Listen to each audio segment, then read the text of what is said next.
All right. Good morning, everybody.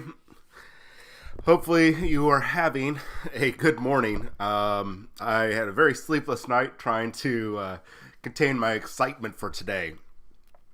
So, what we're going to do today with the Games Workshop preview that's going to be going on today, and of course, next weekend.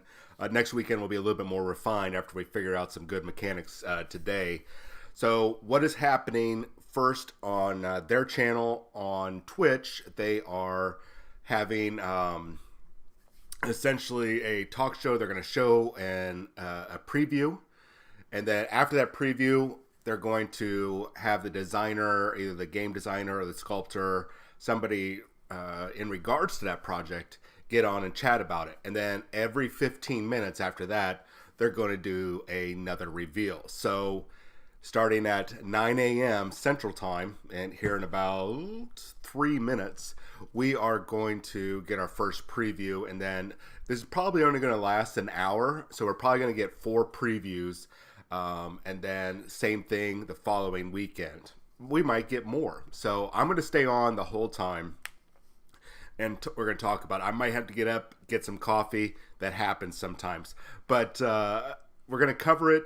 So what I'm going to do is have 2 different feeds up. So obviously this feed, and then in the window, we're going to mess around with the volume, but I'm going to have the Twitch show going on in the background. And then we'll switch over after they reveal their first image. We're going to switch over to the Warhammer community page and then go crazy there, be able to see it in more detail. Now, here's one thing I'm going to probably do differently is if when they reveal it on Twitch, it's also revealed at the Warhammer community page at the same time. I'm just going to pop over to the Warhammer community page. We're going to keep that up. It'll be a lot easier than listen to them ramble on Twitch.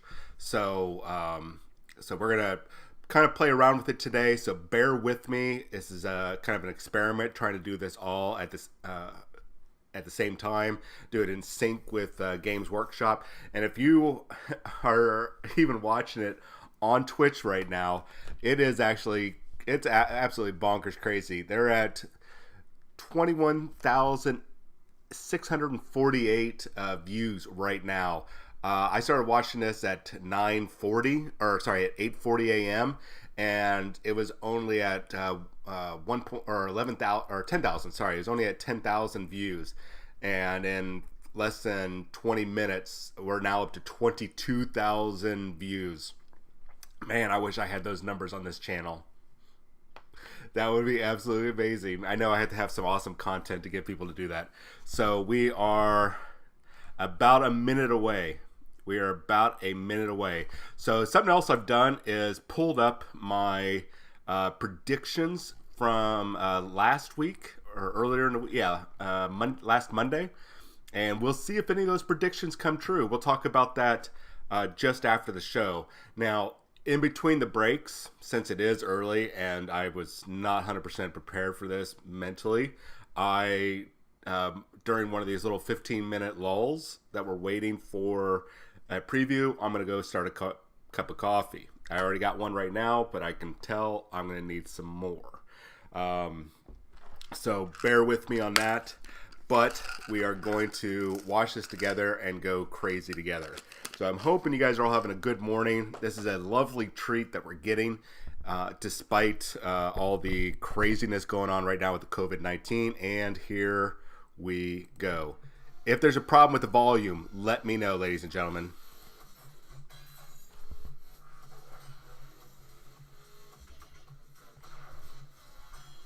Okay.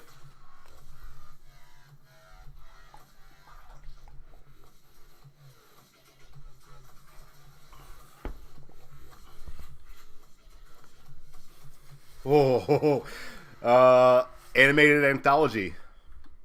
Animated anthology. We said it was coming. And that was that was the first preview. That was actually kind of freaking cool. What a lovely treat. So it looks like I'm going to turn off the volume real quick here. Looks like our first preview, ladies and gentlemen, was about the animation. So a little disappointed that we didn't see miniatures right off the bat, but you know what? It's kind of expected. We're going to have a nice build up. So let's see what they're talking about.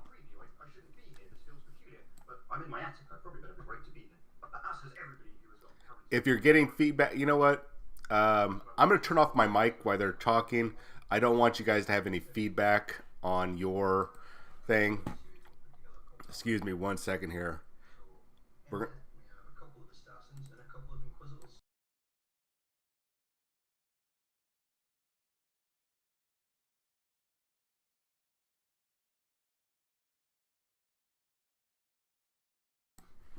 Okay, no feedback. Cool. Thank you, sir. Let me turn up the volume then. A lot of shades of grey. Yeah, it was nice to see splashes of colour in what could otherwise have been a lot of shades of grey. Very different in style to what we've already seen from the Warhammer Story Forge so far, and then we've seen the Angels of Death trailer. How did you settle upon this kind of animation style for Death's Hand? I think it was always our intent to try and get a range of different animation styles, somewhat better than others for different subject matters. And actually, when we were looking at a bunch of people to work with, Sun and Moon, who are the company that have done the animation for us, they sent us a great pitch where they'd taken some Black Library audio dramas and animated segments from it. Turns out they were huge 40k fans and really excited to work on something with us. And actually, that went a long way, having some partners that are just as into the setting as we are and just as enthusiastic about it. So it's been great working with them. Fantastic. Recently we saw Warhammer Story Forge. All right, so it looks like I can have the live show going on the Warhammer community page at the same time. So we'll just have one window open. Ostensibly, it's a group of writers and creatives we've put together to work on animations from World of Warhammer. Yes, I did. It's got a core Sorry, I didn't. Myself, John French, and a few others. Yes. Thanks, KD9. Yeah, they did say something about that in there. This is going to be really cool. I'm excited about this. I'm going to scroll up a little bit, or scroll down a little bit, because here's some things that they're mentioning that we're going to see today. So it looks probably only about, I'm going to silence them just for a second here, which is probably a bad idea because I won't be able to hear if they give any leaks during the conversation. But big news for the small screen. Big screen hero in plastic, psychic revelations, and lighting of a new fire. So, could be really awesome today. So let's join back in. Any hobbyist has been desperate for some full-length animation and media stuff for a long time. So we're all really excited about it. We just want to make sure that we've got the right people to make it great. Great stuff. And I'd imagine, having seen those different styles now with the Angels of Death trailer and then what we just saw from Hammer Riser, I imagine that's not just going to be two styles. That suggests that we might be expecting other styles to come in the future, things that we might not really expect or have seen before. Yeah, absolutely. We might even have some more on these follow-up previews coming. Interesting. Really? That's a very exciting thing to drop. Yeah, we've got a range of story types, writers, and animation styles. Just to, try and have a broad brush. That notion of animators taking existing Black Library stories and turning them around. We often talk to people about how can they start being an heavy metal painter or a miniatures designer and copying what's already out there is always the best advice to give. So seeing that that's pretty much how other animation companies go about doing it. All right, sorry about that. Black Library would look like if brought to life. Now, you're a Black Library author. Small renown. Now, yeah, you know what, KD9? There is a possibility that, let me turn down the volume a little bit here, at least on my part. I wonder if they'll flesh out what setting all those AdMech kits will take place in. I'm pretty sure, and I mean, I think a lot of people might be already kind of predicting this. Those kits are probably going to be set up for Engine War. I have a feeling that that's what we're going to see during the Engine War for Psychic Awakening 4.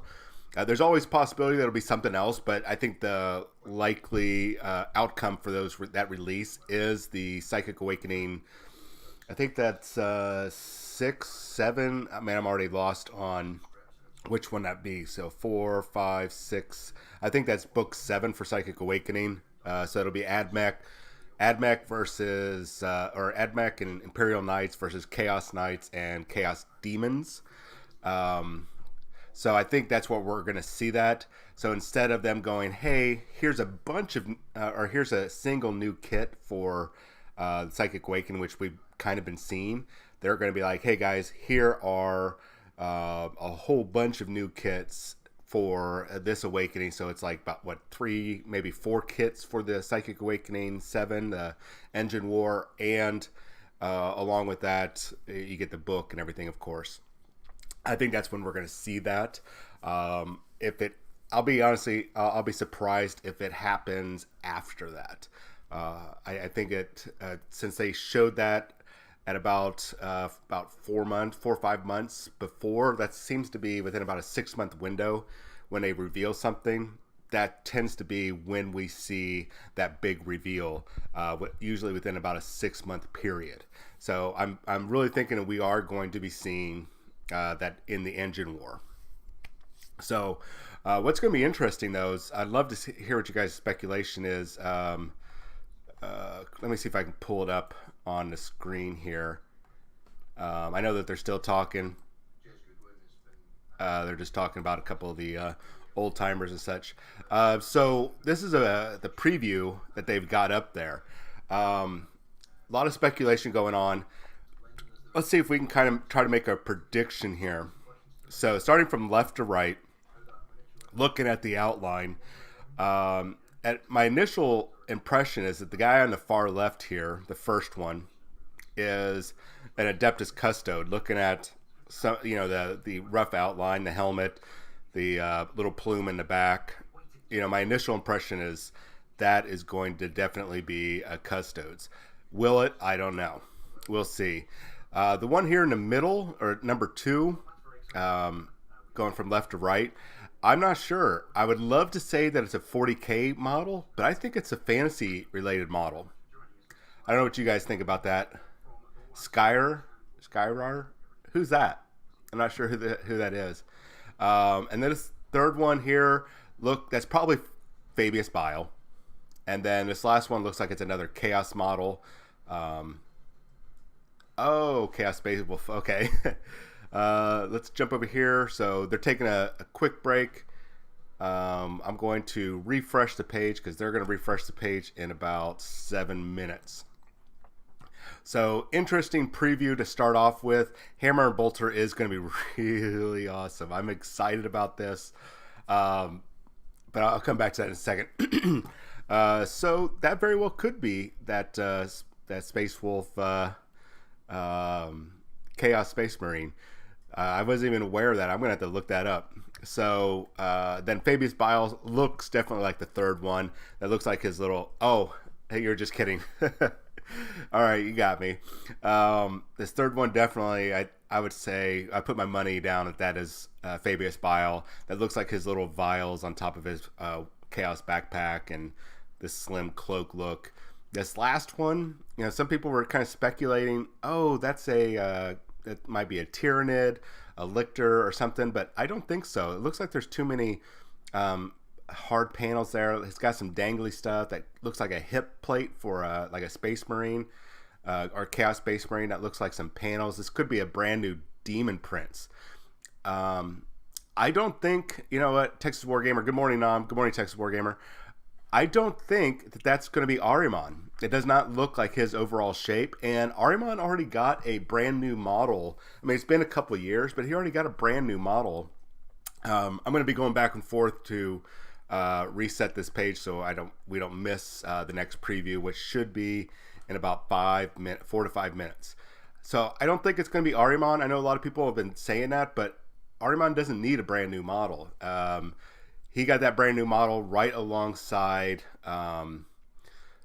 Typhus and who's the super angry boy? Karn. The only other thing I could think of, even though he doesn't look like it, that slim profile, it could very well be, ladies and gents, that could be Lucius.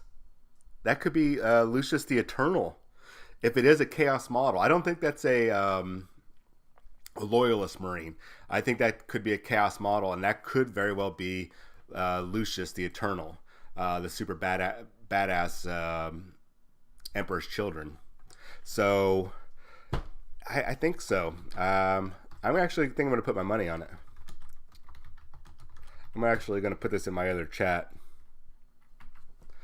See what people think about that. I'm probably going to make people mad.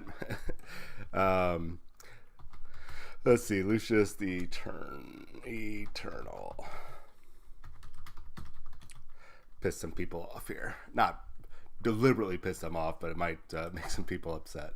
And there, that another possibility is, let me go back to that screen right here. And now this is a very weak one, so bear with me. I wasn't 100% sure that this could be a custode, mainly because looking at the shoulder pads, those are tiny shoulder pads compared to what we see normally with the custodes. Still a possibility. Now, the other thing is the way that helmet is shaped, and normally Adeptus Custodes have that big plume on the top. This one looks like it's down and behind. This could be an Eldar model.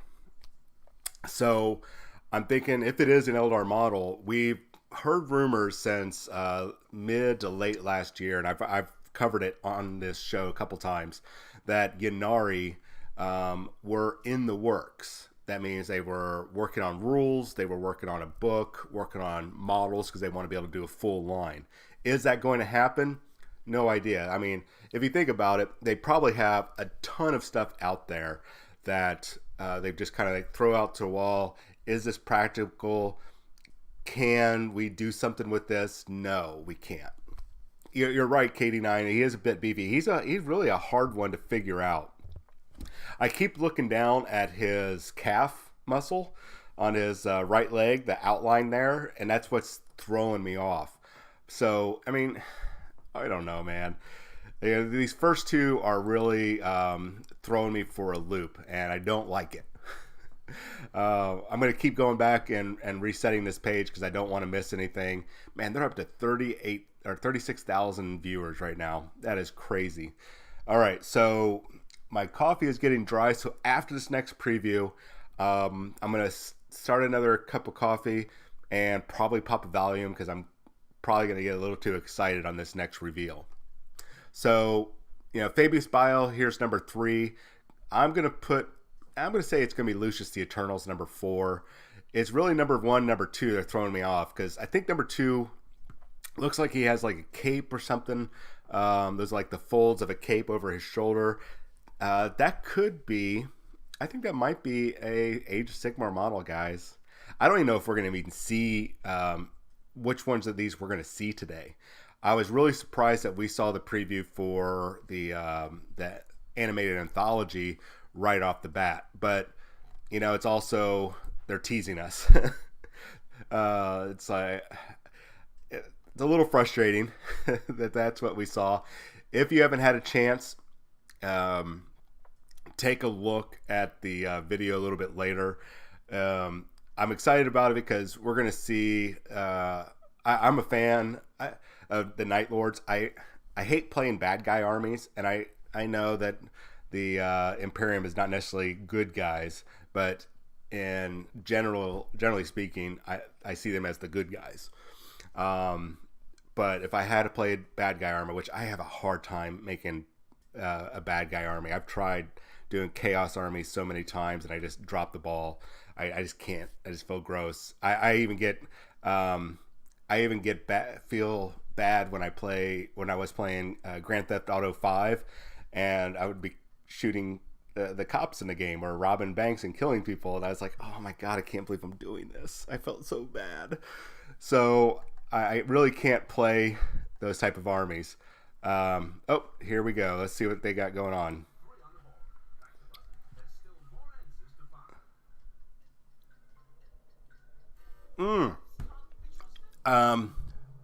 Shining Spears. Oh, nope. Nope, never mind. Maybe it looks like it is going to be the new Light Lords, the Lumineth.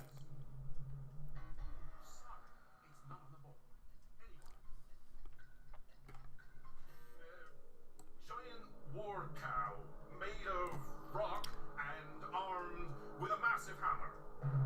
Dwarves. You're right. Yes, giant war cow made of rock What the fudge?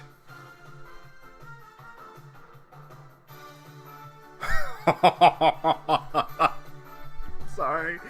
What the hell?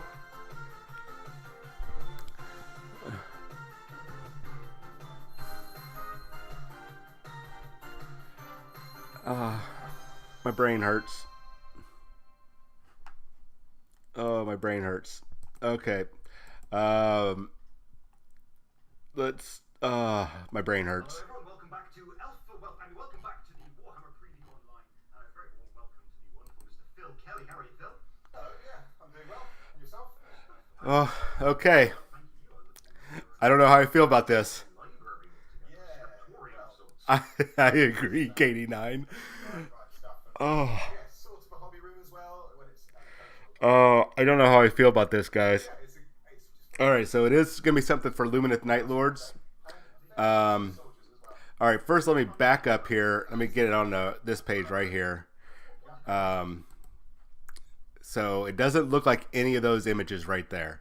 So, oh, let me get their talk show going here in the background. Gotta love Phil Kelly. Okay. obviously. Hish, the realm of light. Now, the realm of light is saturated with magic, probably more so than any realm, really. It's really easy to learn things there. It's really easy to become good at things there because enlightenment is just everywhere. It's in the air. All right, I'm gonna scroll past, guys. I don't. Elves that came to this essentially grew as a society. I'm gonna come back to the image. Extremely advanced. The Stoneheart King. Some would say too advanced because they ended up competing and having a massive civil war amongst themselves. And it was that civil war that called the Spirefall or the Archive. It's more else. They were so busy making giant That could be the far right one. You are absolutely right. Good call, Katie9. Good call. Yeah, you know what, Katie9, I think you got it, man. That's that far right one. Dang. Well, there's no way I could have predicted this. I couldn't. I knew that we were going to get some more Lumineth, or I predicted that we would get more Lumineth. I did not expect this. and unfortunately that let the demons in. So that's a bit of context. Man. Okay. Working away on this in the background, all of the other Warhammer Age of Sigmar lore and background has been developed and even germinated. Yeah, I mean, we've kind of put. So if You know what this reminds me of? about this era in the core rulebook, so we've kind of planted the seeds for this a long time. Let me do this. I'm going to look up something. Developed this range of Lumineth that really surpassed all our expectations. And not only did they come up with the basic Lumineth Or soldiers that I've been talking about already, but also these elementary temples. So these are kind of which there are four. So the mountain, the wind, the river. you know, this reminds me of something, and I can think of a kind of like a yeah, it kind of reminds me of that. Yeah, Katie9 got it. I'm trying to pull up the image. Immediately, I thought about there's a couple of different variety. I'm going to see if I can pull it up here, see if I can find some good images. There's the Glacier King, and let's see if we can find the model. You know, and this is something I was talking about the other day, that it's really weird that that my not my necessarily my prediction, but I was kind of on the right path about what was coming. Okay, it's not that great of an image, but the Mountain King, from the Troll Bloods, the Gargantuans. So something that I was talking about the other day on the channel was how I noticed that the Age of Sigmar line is, and probably a good thing that they waited. They were going for the big creatures, whether it was putting gods into the game or putting in big creatures. And here they are, making sure everybody's getting a big, nasty monster. And so this is an avatar. So you've got these. Imagine like Mount Kilimanjaro, or Mount Everest, these giant, colossal, legendary. Man. Imagine if that had a soul and it could take a war form, and it has essentially kind of like a version of that mountain on its shoulders, Oh. the world on its shoulders. And I don't know how I feel right now. I don't know how you guys are feeling. I have some mixed emotions right now. They've got such strong characterizations, but this feels like the first time that a race within the realms has engaged with a realm in that way. You're not wrong. Quite a You're strong not wrong. relationship. Yeah, well, that's.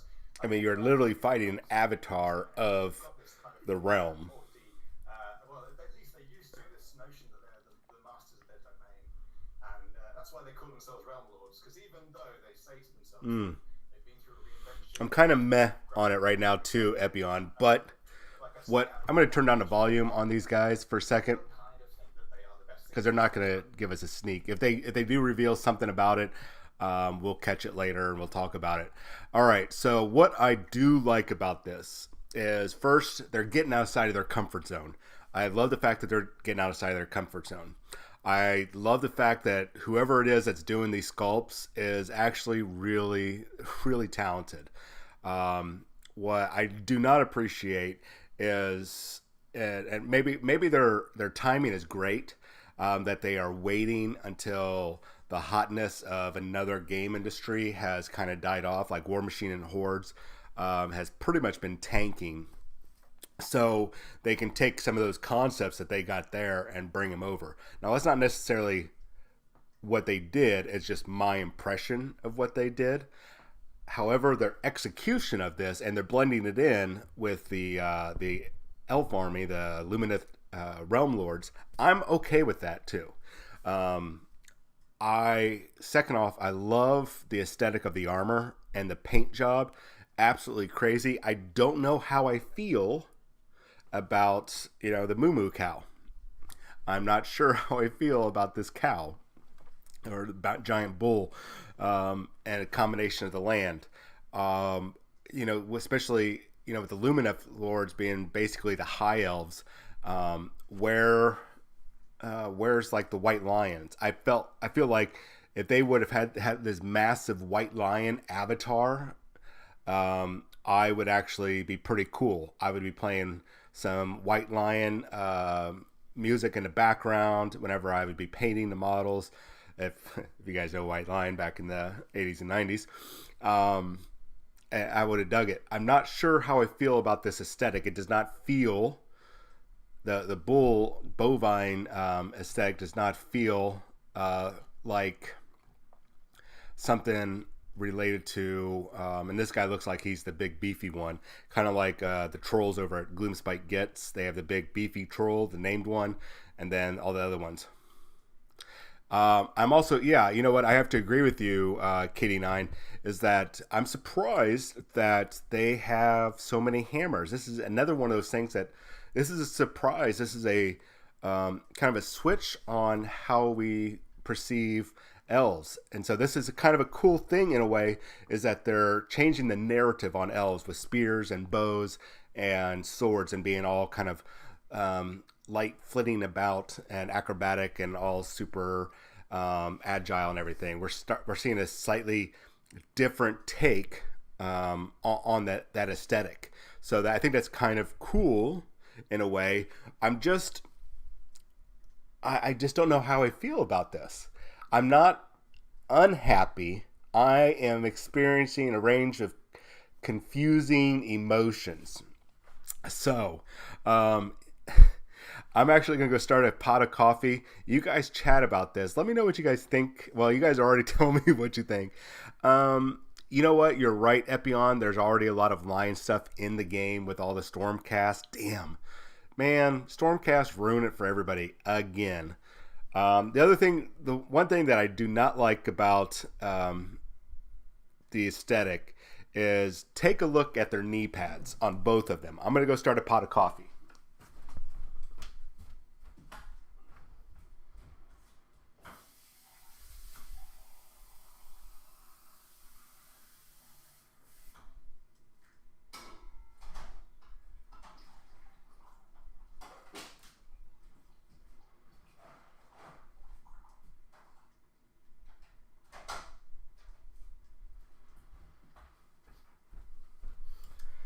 Okay, hopefully that coffee will be done before the in less than 4 minutes. Okay, hey, Crom Iron Skull, good morning, man. I haven't seen you on a long time. Um, so I was talking about their knee pads, the power of the heart. I mean, come on, really? Power of the heart. I just feel like Captain Planet. It's like I can just see all these high elves, or sorry, Lumineth elves, getting around and going, okay, pour your hearts into it. Let's summon Avalanor, the Stoneheart King, with the power of our love. I could just, I don't know. I feel like it's like, everybody channel the love. Let's summon the Stoneheart avatar of the land. Oh, God. I hope that's not what it is. I'm scrolling back up. I'm gonna be doing this a couple times, like I said, just so I can be paying attention to the next preview. We'll recycle the page. So part mystical creature, part mountain, go toe to toe with a bloodthirster. That's cool. That is cool. Love will conquer all. Thank you, KD9. All right, I'm still mixed emotions on this. I like the models. I like the direction they're going. It's just the bull aesthetic is throwing me off, because I normally associate that creature with Chaos Dwarves. So to see that with the Lumineth Light Lords feels like it's like the wrong, spirit animal to have. But I understand its connection to the land. I understand you think of that as strength and power. So I like their Stone Guard, and like KD9 was talking about earlier, or somebody was talking about earlier. It's really cool to see in that they are knee deep in hammers. So it looks like the kit will allow you to be able to wield, I'm going to call them great hammers, or probably dual hammers. So this is kind of a cool aesthetic. Still don't know about the big horny thing in the back. Oh, guys, you think that's nope, that's not it. So that's really cool. Sorry, I'm going to be going back and forth because I don't want to miss the next preview on them starting the next preview. So sorry about that. I'm going to be scrolling back up and several times here. So really cool. I'm actually starting to like the aesthetic. I still don't know about... Oh, those bulls are sitting on top of their helmets. Looking over here on the guy on the left, that's just sitting on top of his helmet. That's so impractical. I understand that, practicality doesn't come into play in this, but if you ever wore a helmet, any veterans here, you don't want all that junk on it. Hell, just having a set for NVGs on there is you're off balanced. Oh, it's a pain in the ass. I don't like those helmets. I would probably cut those the bull heads off those helmets and reshape, or maybe put like find a bunch of the Adeptus Custode plumes and put it on top there. That would be a lot better. Oh yeah, imagine taking a stroll through the woods. Wait, guys, wait. I've caught up on a branch. Wait a second. Well, hey, just cut the branch with your hammer. Oh. Okay, so here we go. Let me scroll back up. I am grand, thank you very much. Just checking in on your lovely hobby room. Got some wonderful bits and pieces. All right, here we go. Statuettes, etc. I'm gonna go get my coffee. We've got an exciting reveal coming from the Middle Earth Strategy Battle Game Studio, and it feels like this is something that people have been waiting for. Well, maybe for the best part of 18 years, in some respects, obviously. How excited I am with this message. So, it's Heyman, the Marshal of the Riddle Mark. Might as well bring the image up and make sure everyone knows exactly what we're talking about as soon as possible. We'll talk about it. Heyman, Marshal of the Riddle Mark, his own self.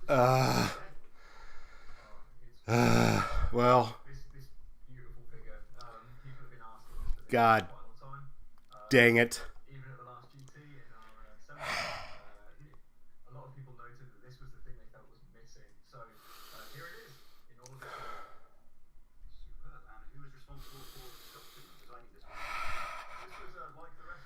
Well, we know what model's over here on the far left. We know what's on the far right. I am going to turn.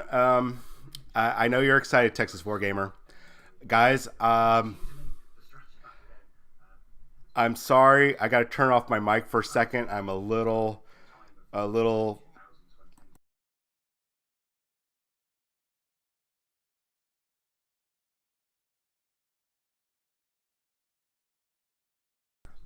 Okay. So, um, looks like we got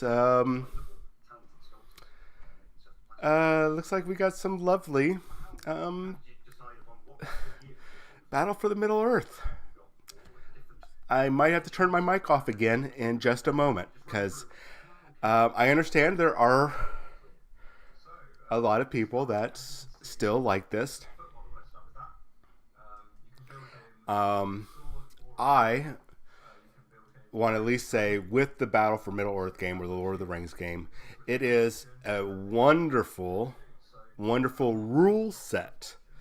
Now, I've talked about it many times before that I don't like the aesthetic. I don't like playing games based off of the books or TV shows. That's why I have a real hard time doing like the Marvel Crisis Protocol at times, or not Marvel Crisis Protocol, but the Aliens board game, the gosh darn it, I can't Resident Evil board game, all these other games that are based off of TV shows and movies. I really don't want to get involved, especially like role playing games. So I understand. So I'm trying to be positive, Texas Wargamer, because I understand that you are a fan of the Battle for Middle Earth. I know a lot of people are fans for this. I'm going to reset the page while they're talking because they should have it popped up right here. Okay. So I'm going to have him talking in the background.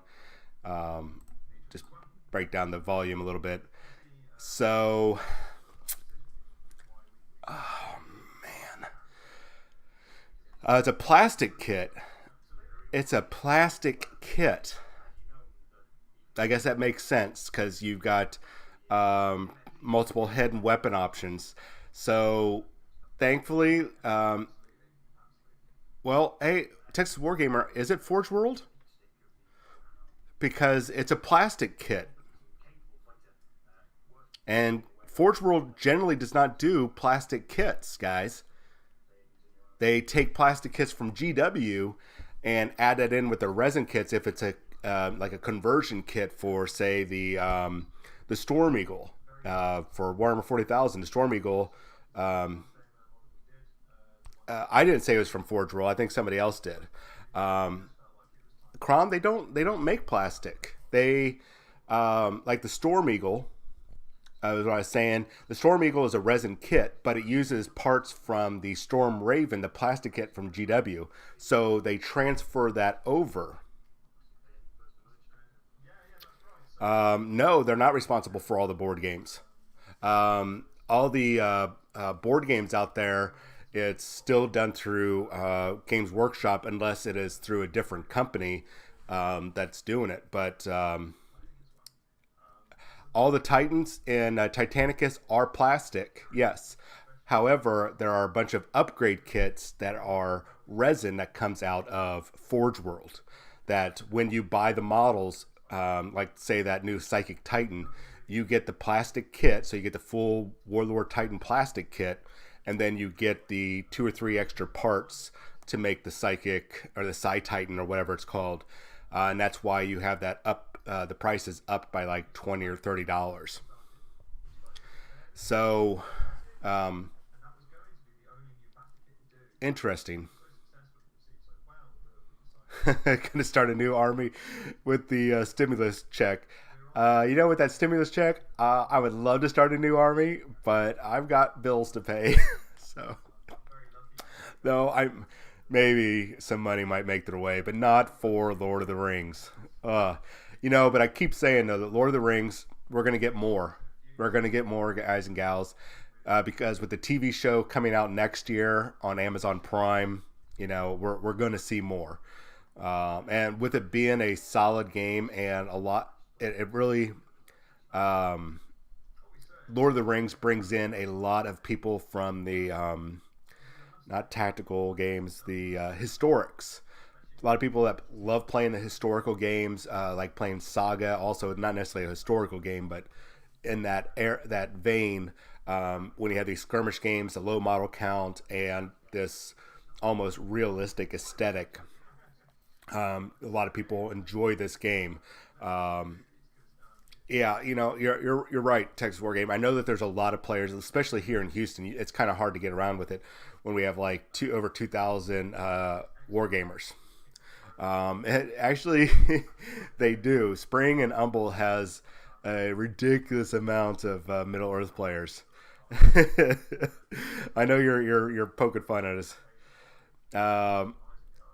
Epion, you're right. They've been meh right now. I'm a little disappointed that they're kind of dragging this out.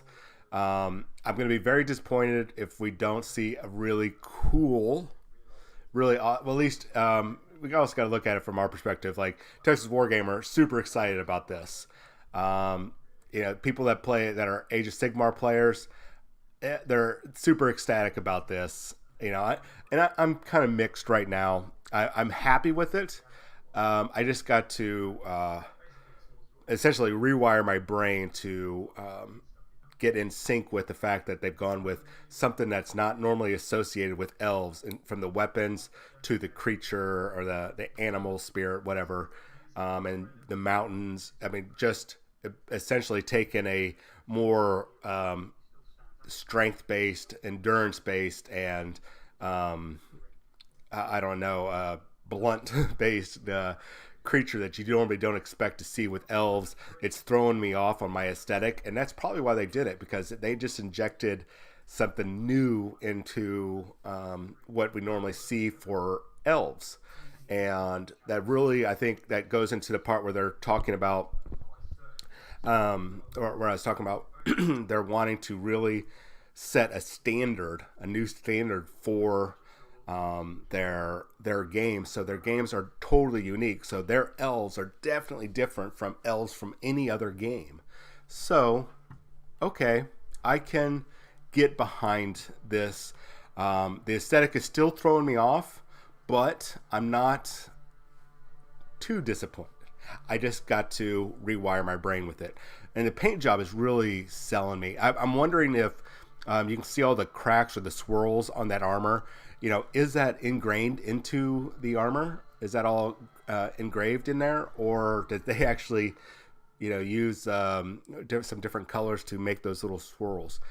It looks a little too perfect to have been swirls.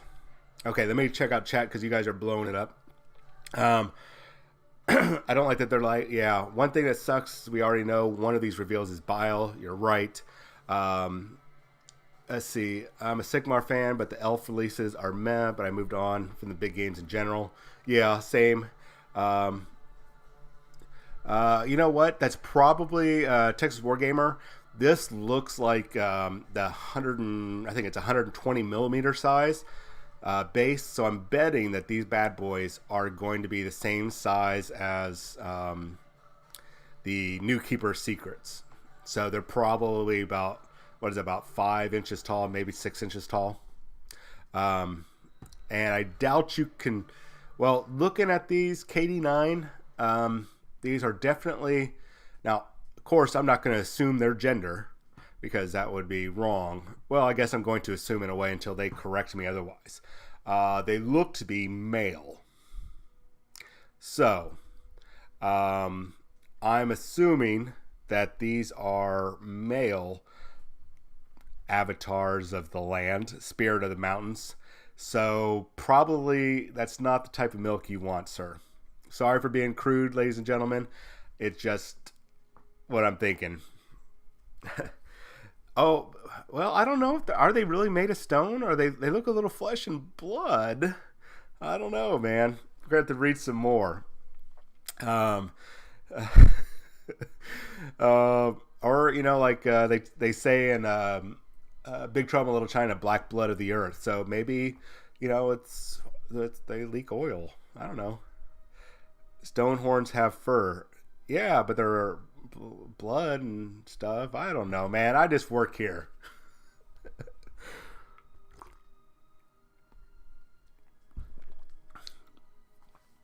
Yeah, I agree. Epion, this Realm Avatars thing it's starting to grow on me. I like the fact that they are now, since you really can't do big vehicles in Warhammer Age of Sigmar, and yes, I know that there's some vehicle esque, but you can't do it on a scale that Warhammer 40,000 does. So how do you get around that? Well, you have big creatures, big monsters, and you can only do so many big monsters before you kind of like run out of ideas. So them going, hey, here's avatars. Here is the putting in gods like Nagash and Oriel and Teclis. So this is going in the right direction of them getting those big creatures, kind of like what they did. And I hate to bring it back. I'm not saying that they're copying, but kind of what they did with War Machine and Hordes by bringing those big gargantuan models in there. So, but you have to go. You can only add so many models on. You eventually have to have something that's a big, beautiful centerpiece, and we're seeing a lot more of that, especially with Age of Sigmar. What's going to be interesting also is we just have now seen their cavalry, some of their infantry units, their god, one of their gods at least, and now their avatars and some new infantry units. We still haven't seen their endless spells. If you just think about their endless spells, are probably going to be bonkers crazy, awesome. And we haven't seen all their character models, and we have not seen any sort of flyer yet. Will they have a flyer? I feel like they would. Probably Eagle Riders. It'd be interesting. Yeah, KD9, you're right. The only thing that's kind of throwing me off about that silhouette is that back piece, that circle. It has a bit of a chaos aesthetic to it, so it's throwing me off a little bit. If you guys are not sure of what we're talking about this image right here. So the far right, we now know that this is the big bull avatars. Far left is Eomir, whatever, for Lord of the Rings. Middle right, very likely that's Fabius Bile. And Texas Wargamer said it looks like a cog to me. You know what? I had talked about this the other day because it looks like a little spiky, is that we could very well be seeing the Dark Mechanicus, because that was one of the rumored armies that were going to be coming out in the next edition. The thing that's throwing me off is that winged helmet. So we got this winged helmet. We've got the chaosy looking cog thing in the back. And then a cloak. I'm not sure what's going on. So we have Epion says we have 40k and heresy models left to reveal. So I don't know, man. It's this. We still have Psychic Awakening stuff. They said they were going to talk about today as well. Could be a Warcry warband. That was one of the things I was thinking about. KD9 is right. That's one of the things I was thinking about. Is it could be a Warcry preview. So I really don't know, man. I don't know, because I don't think Warcry technically. I don't think Warcry has any more official war bands that they have to start. So anything new is going to be a brand new one. I'm pretty sure that the last one or last two that were in the book that were not covered on the initial release. Oh.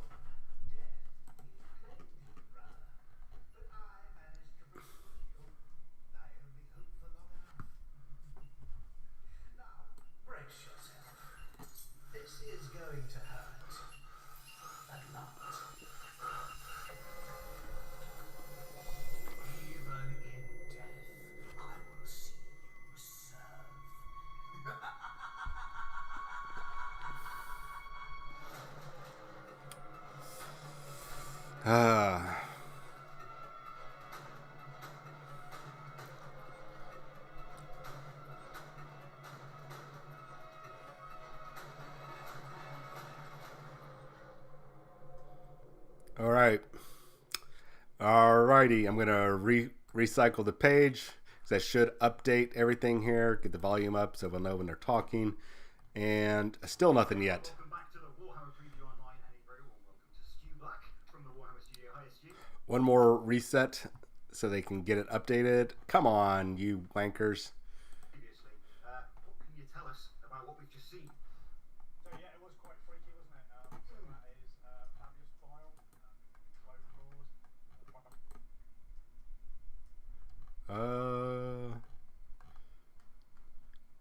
What is going on here? I don't know what's happening, ladies and gents. Something has happened to their... There we go. He's not a nice guy. As Andy Well, show us the goddamn model and stop yapping. good guys in 40k. I think Fabius Bile's definitely on the bad boy list. Yes. Yeah. He's got, ambitions. He's got a plan. He's trying to do his own thing, but he's a complicated character altogether, really, isn't he? He's one of those original chaos characters that some of the more venerable hobbyists may have known about for a good couple of decades. How would you describe what he is for anyone who's unfamiliar with his works? He is definitely evil. So I think in one word. So he is a former apothecary of the Emperor's Children. Agreed. He was there during the Siege of Talon. He's actually responsible for a lot of what the Emperor's Children became. So he carried.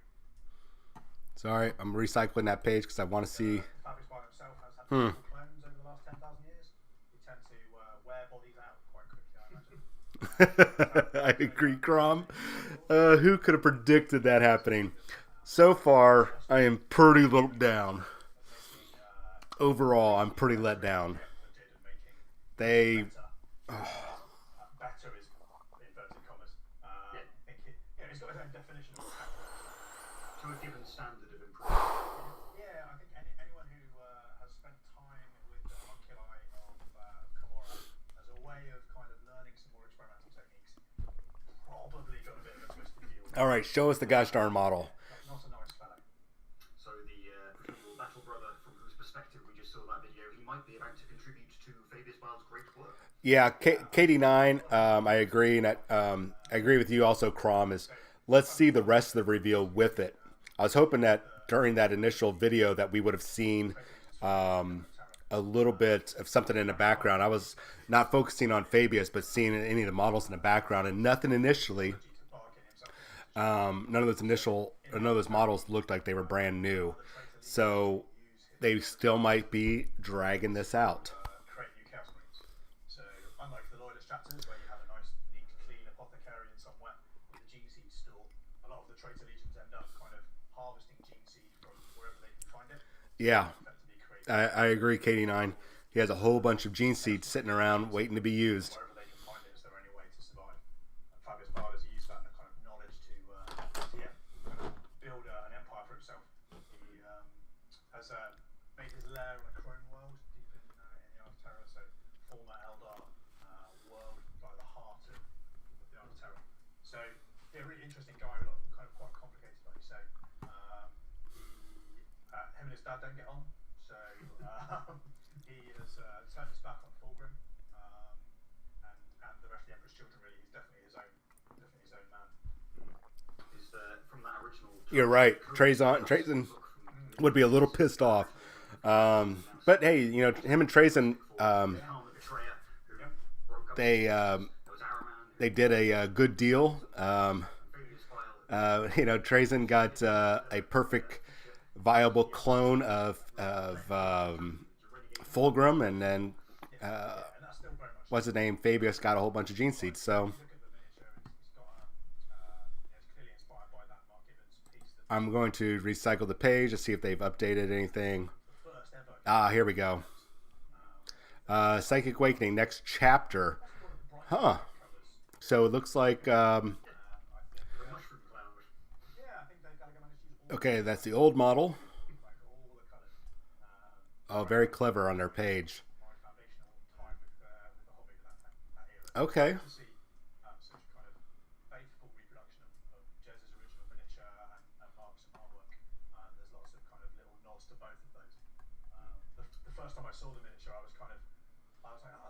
Okay. That's how I remember it looking.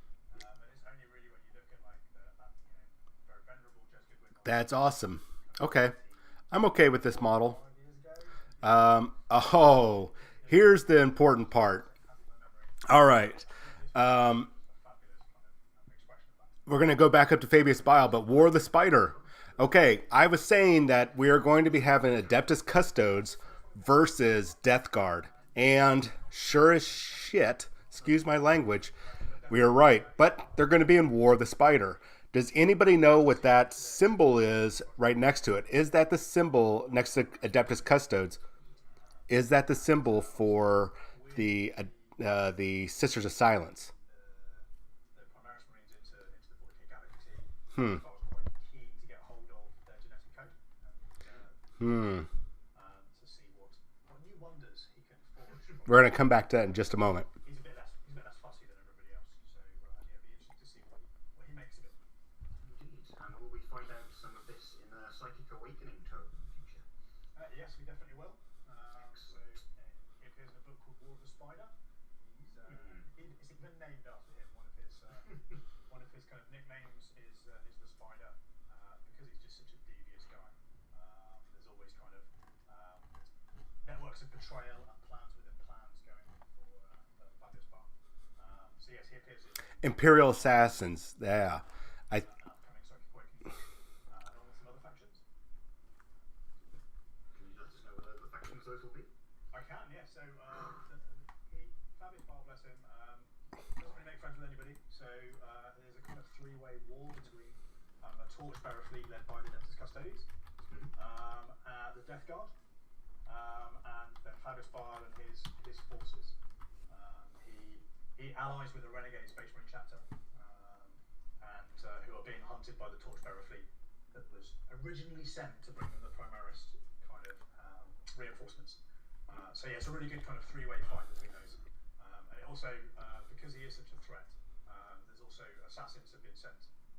Imperial assassins have been deployed to kind That of is the assassin symbol, by the way. his lair and end him for all time. Great stuff. We'll look out for more details on that in the future.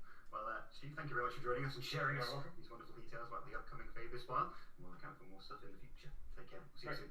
Thanks, Wade. All right, so we still got more previews coming, so that makes me feel a little bit better.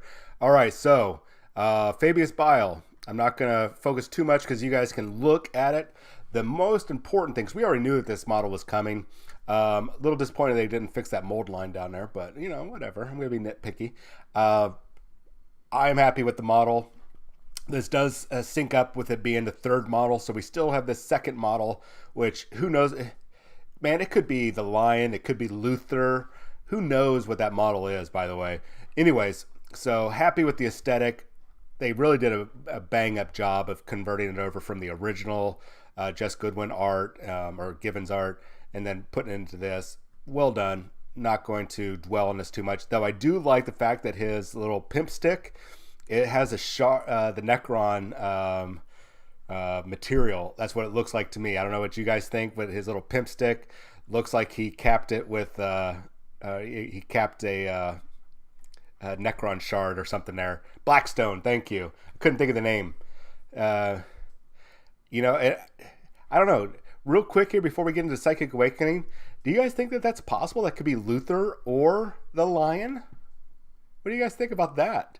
Lionel Johnson or Luther? Could that be the big reveal? I don't know. Let me get the volume up here so I won't miss it this next time around. So let's go down to Psychic Awakening, the War of the Spider. So Death, as I think Katie9 mentioned, so Death Guard and Talons of the Emperor, which, hey, we were right about the prediction. My source was spot on. What my source did not say is that it was also going to be the Imperial Assassins and the Chaos faction that's surrounding what's his name? The new Chaos Marine sub-faction for Agents of Bile. So yay, we were right. Boo that they didn't give me all the information. This will be cool because now we have confirmation on a whole bunch of things. The first thing is finally Death Guard are going to be in there. I don't expect too much from Death Guard. We'll probably go ahead and get the stratagems, probably some relics and warlord traits, the standard thing that we've been getting from the Psychic Awakening books. The next thing I thought was really cool is the Talons of the Emperor. Yeah, I probably know models for the Death Guard. The Talons of the Emperor, we knew that this was happening after the release of those models. I've got them in my other room. It's the combination of Adeptus Custos and Sisters of Silence for the Talons of the Emperor. Now we know that in the future, well, with a high degree of certainty, that the first codex that's going to be coming out in the fall, or the next one after Psychic Awakening is done, is going to be the Talons of the Emperor. At least I had a very good source. I'm putting it around like a 75% chance it's going to be the Custodes book or Talons of the Emperor, which is going to be combining the two. So yay, got confirmation there. I'm not too excited about the Office of the Assassins, the Imperial Assassins, because I imagine, just like what they did with, I don't know why I'm pointing over here, the Inari in the first book, the Blood of the Phoenix or the Rise of the Phoenix, whatever it was called. It's just probably going to be, hey, we're just reprinting the rules plus all the updated information from the FAQs of the assassins that were in the White Dwarf. We're going to put it in the book. Probably not going to get any new models either, because those models are still new, relatively new, and fresh. So really cool that that's going to be in there. And then, of course, let's talk about the Chaos Space Marine subfaction called Agents of Bile. Crom said probably none new models, just rules for juiced up Chaos Space Marines. You're probably right. You're probably right. That's going to be an easy way for them to say, hey, buy more Primaris kits, put on your spiky bits, because you have a lot of spiky bits left over from your Chaos Space Marine kits, and go at it, go forth, and have fun. But if they do new kits, dude, I'll take it. But if you're reading down below, if you're getting ready for the return of Fabius Bile, make sure you share your conversions with us. So, yeah, Crom, you're probably right. There, with that little bit about there, make sure you share your conversions with us. You're probably right. But I don't know. This is a better preview. Not necessarily the model, but the fact that we get to see what War of the Spider is. And it sounds like our initial impression that the release of Engine War being the next one might not be true, or this is after Engine War. It's probably after Engine War, because we knew that there was we've seen the shipping label essentially sent over from China of Engine War months before War of the Spider was revealed in a shipping label. So very likely it's probably how it's going to be. This is a preview after all, so this is probably going to be a follow-on. This is probably going to be book 8. This is probably going to be in May. Who knows now, since they're not going to be doing any new releases until May. So, I don't know. What do you guys think about that? What do you guys think about having to wait that long? It'd be interesting to see how they do this. You know, how many... Is it going to be like, hey, you take a Chaos Space... Are they going to give us new data sheets for these new type of Space Marine squads?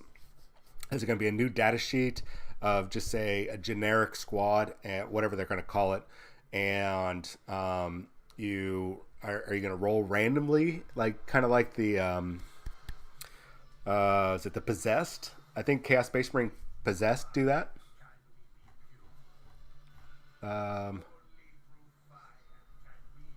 There we go. It is a Warcry warband.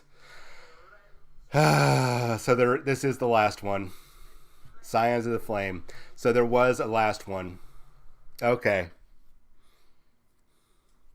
Yeah, because the last one was the Tyrant. So.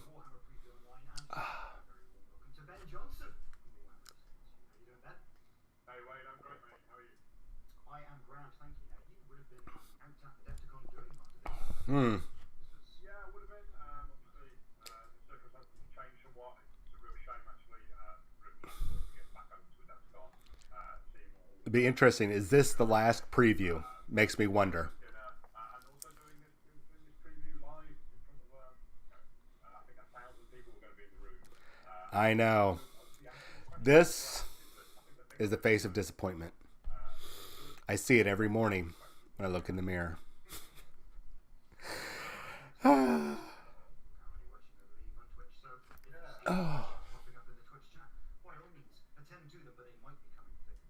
43,000 viewers on Twitch. That's probably 43,000. I'm going to pull up another window here. It's probably 43,000 people that are pissed off at some of these previews. Yeah. That was the last one that we needed from the main rule book. Gosh darn it, I was wrong. Oh, shit. Sorry. Man.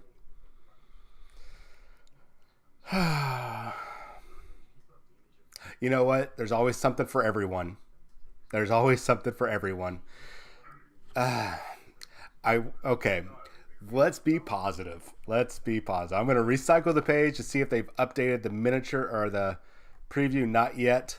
Let's be positive. Let's be positive.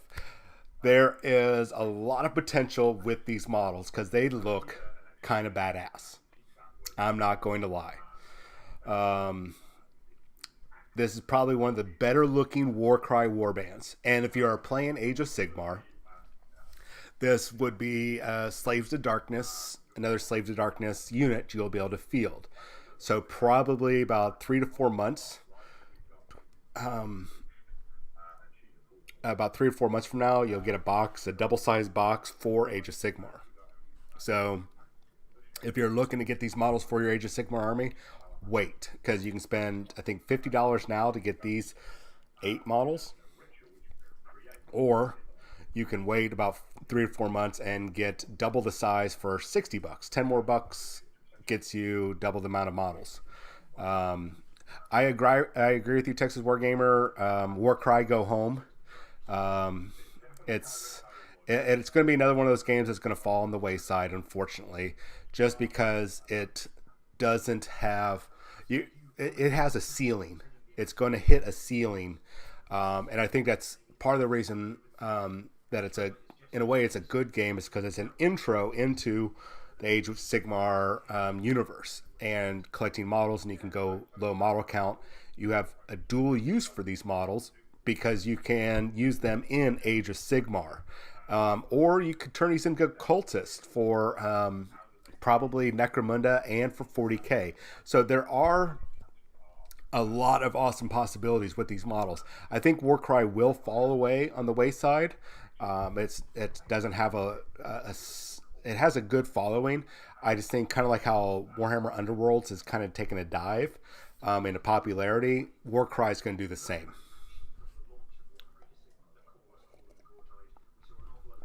Hey Angus, how you doing, buddy? So I'm going to recycle the page. They're going to still talk, so I want to see if they'll have a bigger picture of the models. Here we go. So aesthetically speaking, I am digging the models. I mean, especially for some reason, this guy is having a bad day. At least I think he's having a bad day. It's either that or his mouth is open in ecstasy because he's like, I'm on fire, bitches. I'm having a good day. I'm hot and heavy. I'm ready to get into a fight. I want to touch people. He's probably pervy cultist, man. Probably pervy cultist. I think that's what I'm going to call him, man. I do love the fact that he's on fire and they molded all that in there. That looks awesome to me. That looks really awesome. Hot and heavy. He is hot to trot. I love it. Would you say he's a flamer? Okay, I'm going to stop. Okay, kind of cool. That's a cool looking basic grunt. Oh, you. Man. LGBT community is going to be like, oh, you're phobic. And I'm like, I'm part of the community. Leave me alone. This guy's, that's cool. That's cool. I could see, that's really awesome. That's awesome, guys and gals. That's kind of a cool, if there was a way to cut underneath here, cut this out, put this on like the lower body of a like a Primaris Marine, you might have a potential Fabius Bio one. Um, that's awesome. You might be able to do some convert. I mean, if you're an experienced modeler, you might be able to cut this off probably below this belt and hack underneath there, pop up the other side. You might have to do some green stuffing later, and probably attach it to the lower body of a Space Marine. I would recommend probably try a Primaris Marine first. Let's go to the next one. This guy's, yay! I got a sling and a cool looking knife. Looks kind of like I don't know, like a reverse guitar or something like that. Let's see here, dude. That looks awesome. I love these new weapons. I would get this kit just for these weapons to put on Marines, because I love Space Marines. I would love to get my hands on these bits. Not super happy about this. It's like they're drawing this out and it's pissing me off. But this is an okay one. The scales do look awesome. Okay. I'm on board with this. I'm happy with this. I wish it would have been another preview, but I'm not pissed off. So this guy, okay. Nothing great, nothing grand. I love his shoulder armor right there, and that cloak kind of reminds me of the cloaks, the dragon scale cloaks. I think that the what are those pirate guys, dark elf pirate guys called? Help me out there if you guys can remember what they're. The Reaver? No, not Reavers. You guys know what I'm talking about. They've got that that Corsairs. Thank you. They've got that one guy, the main character, who's got like a sword peg leg. Yeah, Corsairs. That's what that cape reminds me of. Or those are Cold One. That's the body of a Cold One, it looks like, maybe. I don't know. Harkin, yeah. Let's take a look. Oh, that's cool. Almost gives the impression that there's a spellcaster. I don't play a lot of Warcry, but have they put spells in yet for Warcry? I know they put heroes and monsters in there. Have they put magic in? Interesting. They might be putting magic in there. To me, she looks like a spellcaster. I don't know what you guys think. She's got a brand too. It looks like. So that could be that new supplement I was talking about. I was thinking of his characters, but I forgot that Tome of Champions is already putting characters into the game, or has.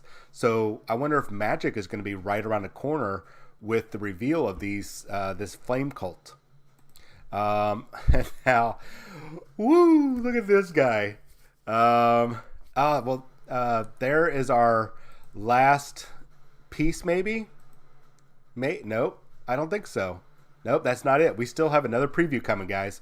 So this guy is freaking awesome.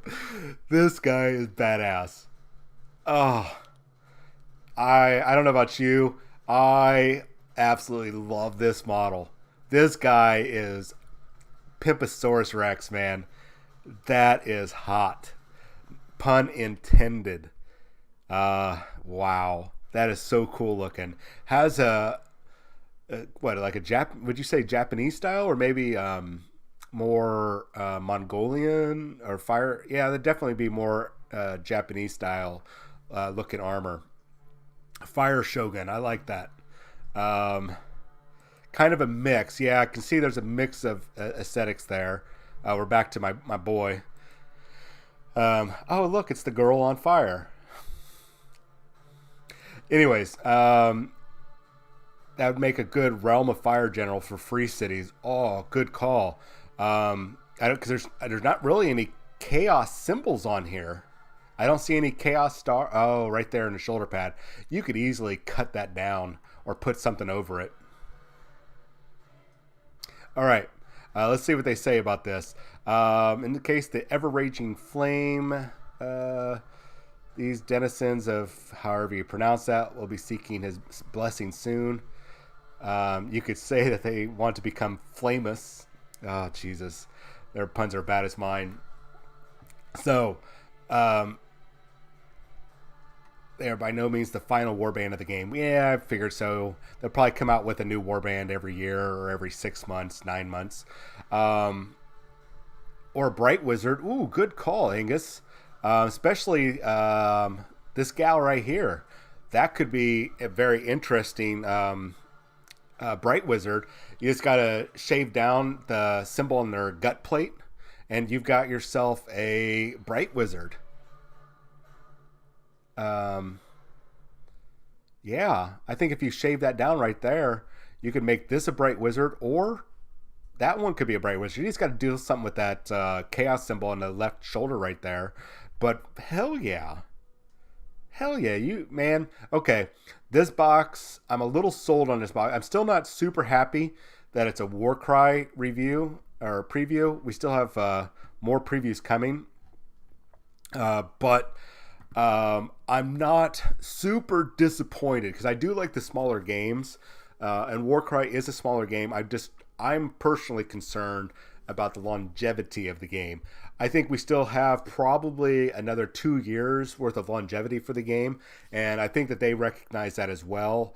So that's probably why they are doing the allowing you to transfer this stuff from Age of Sigmar or from Warcry over to Age of Sigmar, so you can use it in your Age of Sigmar army. And it's a great way, I think, for them to go, you know what, we need to flesh out and build up the Slaves to Darkness army, because we didn't want to make a whole bunch of new models, and they're like, well, why don't we make another game and then take and add those models from that game over to there? We get people pulled over. So I think, that's one of those long-reaching goals that they had, and it's a great way for them to make new kits and then release it. I think it's a good marketing if that's how they went, which makes sense to me. So I'm actually really excited about this kit. This is probably going to be the first kit I'm going to pick up. I wanted to pick up Untamed Beast if I was going to do Chaos Space Marines because I wanted all the bits, but I could see myself buying this kit because these are some really cool stuff on here. Those war cow things from earlier, yeah. I'll scroll down here in just a minute. We were talking about that, Angus. Those the new avatars for the Lumineth Realm Lords or Light Lords. I forget what they're called. I think Lumineth Realm Lords. We'll scroll down. We have a little bit of time here. So I'm gonna go through these one more time. All these look really cool. They're two like junior members. I'm like, oh.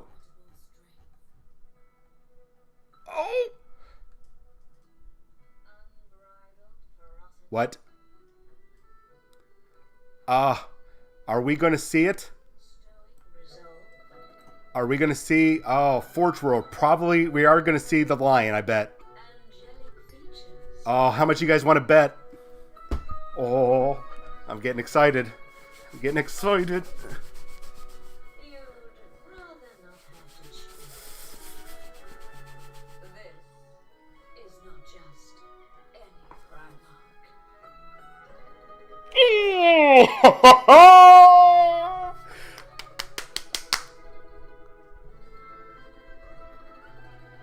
Oh my god, yes! Look at him!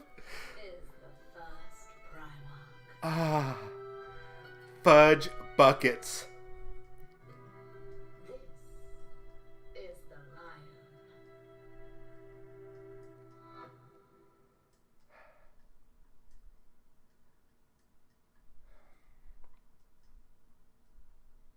Welcome back to the Warhammer Preview Online, everybody, and a very warm welcome to Mr. Andy Hoare. How are you doing, Andy?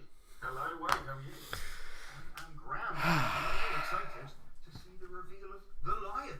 Isn't it amazing? It is indeed amazing. In fact, all of the Primarchs look quite incredible in that video. They do, yeah. It's a nice little run through of some of the other fine characters from that period of time, but to deal with the first Primarch, that's quite a heavy thing. So we're now down to one more Primarch. We have to get Jakati Khan. Always going to be one of the last ones that we made, but at the same time, he's the Primarch of the first Megan, who is the designer who's made almost all of the Primarchs for us. And I think he's just done an amazing job. He takes his time, he gets it right, he sculpts them physically using modelling patterns. Chicago Con, yes. And it's just a stunningly detailed model. I think he's captured absolutely everything about the line from what we know from all the novels, all the stories that have been with us since early 90s probably.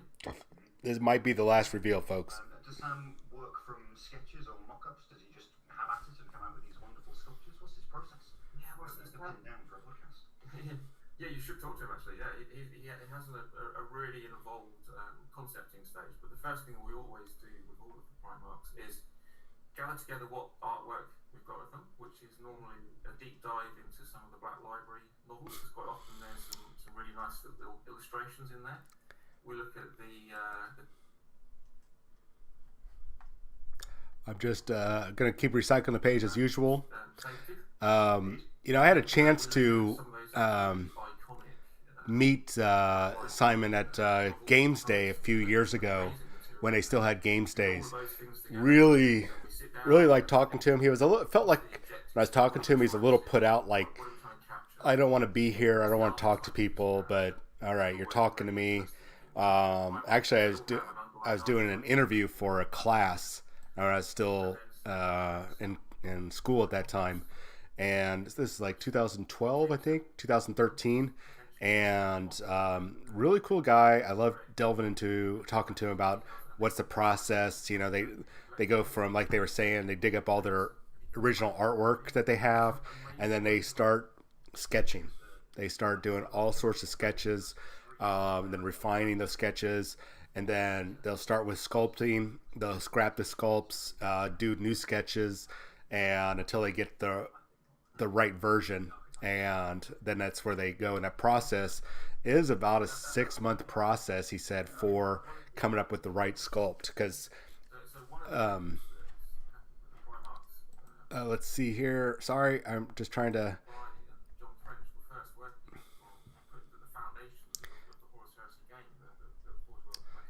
Man, look at that pile of bodies. Set out to do a matrix that describes what all of the different Primarchs are.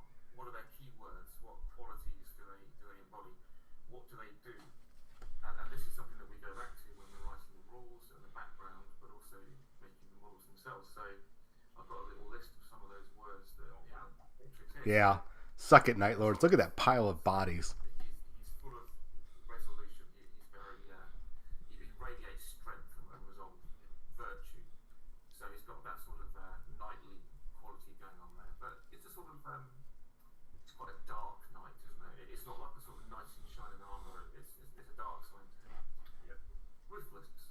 So yeah, he very Take this, you emos. Yeah. It's like the jock is just smacking emo guys around all over the place. He's like the popular jock, and he's just like, get away, get away. Very tactical and strategic. A good balance of those two things. That is awesome looking. And one of the interesting ones, which really comes out across from his background as well, is he's a monster hunter. In some ways, that's what this guy does now. His background, we've known since the Old Angel Death book. Yeah, you're right, Angus. Valedictorian kicking ass. I mean, I that's what he looks like to me. He looks like he's the popular kid, just smacking around the emos and the goth kids, and you know, he's just like, you shall not pass. Oh man. Recycling the page again to see if they've updated the picture. Nope. Oh yeah, they did. Here. All right, so we only got one big picture. Well, it's very much all about Whew. Frost Crusade. So people have read most of the Dark Angels material that comes through the Black Library novels. Most of it that's been published happens either just before or just after, actually. What do you guys think? Which was, I think, What do you guys think? where essentially the War Master contrived to get the Dark Angels out of the picture, so that when his treachery was revealed at Isfahan, the Dark Angels would be completely off on the wrong side of the galaxy. They were on the Wow. It looks like there's about 3 or 4 dead bodies there. looks like on the back right, there might be a dead that could. Oh no, that's probably another night. There's a lot of dead Night Lords there. across the entire eastern fringe in order to sort of draw the dark. I agree too, or underrated if you're playing 40k. But overall, I'm not a big fan of Dark Angels just because I think the super secret quietness and that is kind of played out. And when you tag in the tack in the hey, they're actually chaos, they're traitors, all that kind of stuff over and over and over again, it gets it gets a little boring. And so I'm not a big fan of them right now, but that's mainly because of really the company or the community.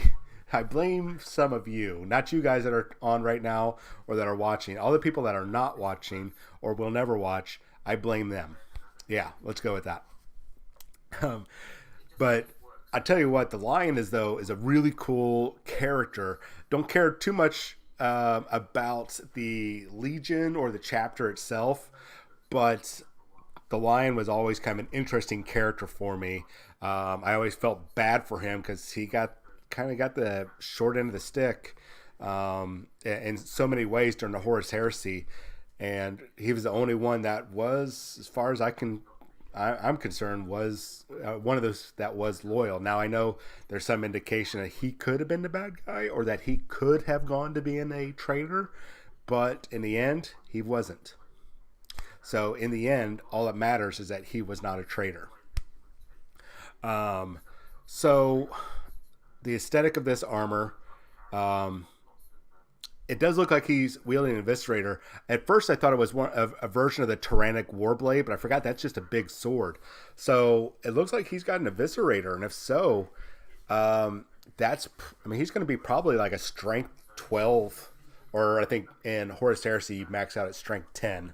So that's going to be a pretty powerful attack. I bet you he can wield it one-handed or two-handed. Yeah, in Horus Heresy, a lot of the Dark Angel stuff does drag on. It's almost like we don't know which direction we're going to go with this, so we're just going to kind of drag things out. And through the course of so many books, it's just like, oh, would you just get on with it?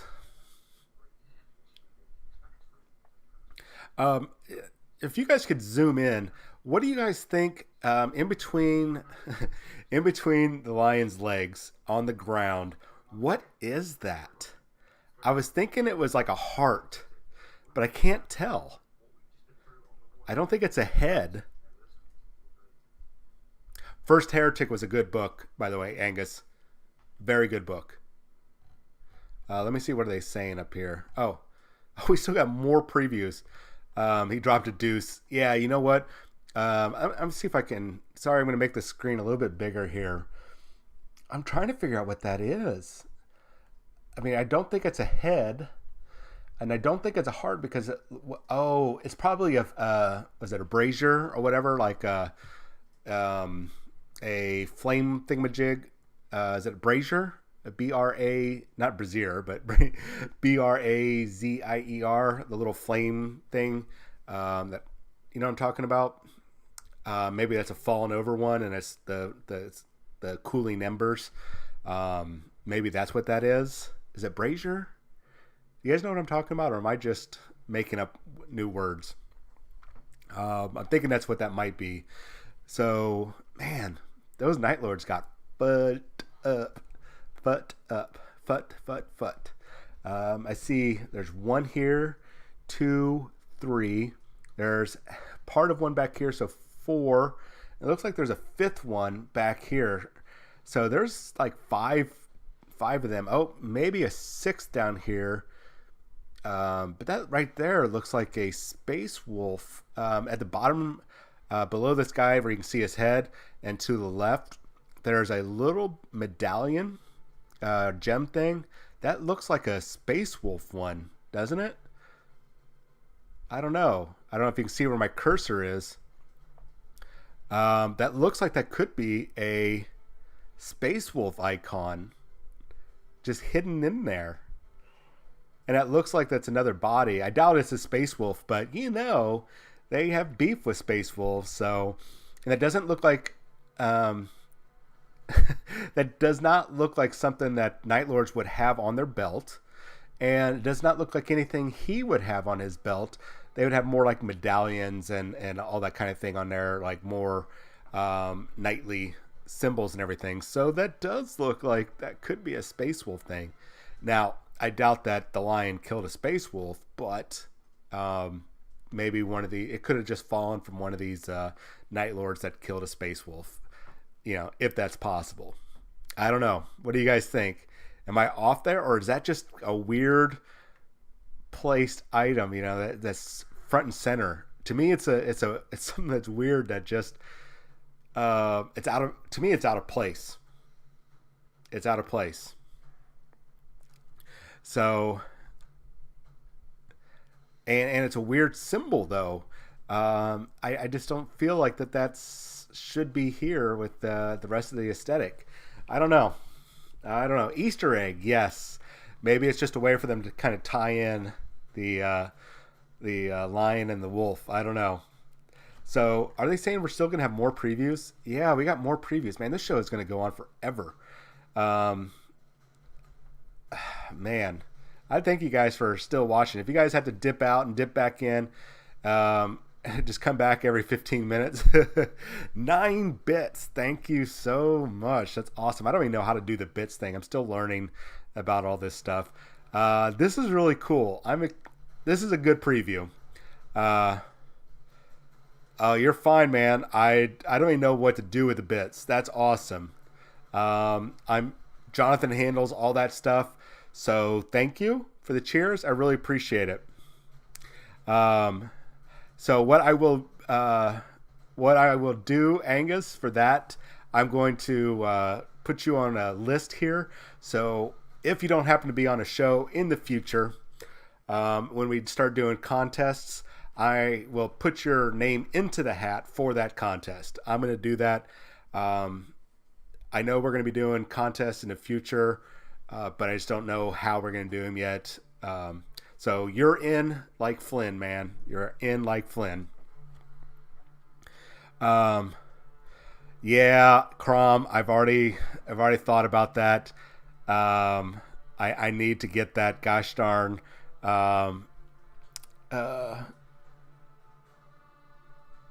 Lehman Russ painted. I started it.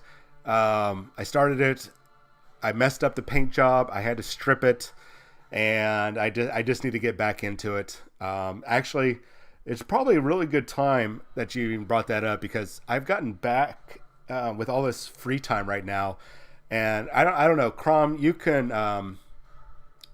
jump on there and back me up on this. I think in the past month, my painting has elevated to a new level. It might be because I have all this free time and I'm really focused in. Crom, I don't know. Do you think my painting has improved out of nowhere? So you know what? That's what I'm going to do today. I'm going to put a halt on.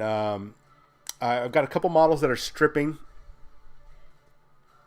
I'm going to continue stripping a whole bunch of models. I have to strip a couple of Crom's Terminators because I messed up the paint job, and I really want to get a different primer on those. But while those are stripping, they're in the vat to get stripped, I'm going to work on finishing that Lehman Russ. I'm going to get them reprimed, and I need to find my grays. You know what? He's going to get done today. Maybe done by tomorrow. So yeah, and I'll put it up on Facebook. I'll put it up also on my Instagram once I'm done with it, or in the process. I'll take a couple process pictures, and we'll just kind of draw it out so you guys can see the different stages. Okay.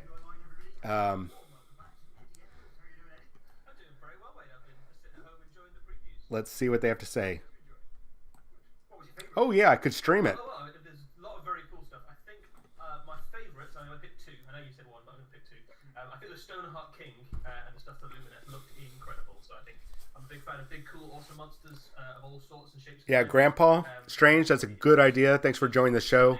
I am going to stream it. I'm going to get the model prepped, and I'll probably stream it tonight. Maybe start at 7 o'clock, go for about an hour, do it again the next day, next day, next day. I think so. Good call. So yeah, watch for that. I'll probably put something up on Facebook today saying, hey, I'm gonna live stream starting to paint. Yeah, on this channel, Angus. Probably 7 p.m. Central Time.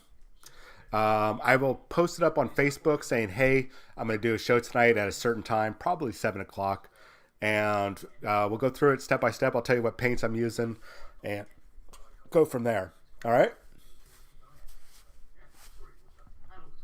I think they're about ready. They're just going to be wrapping up the show, unfortunately. Yeah, I have a feeling that all they're going to do right now is recap.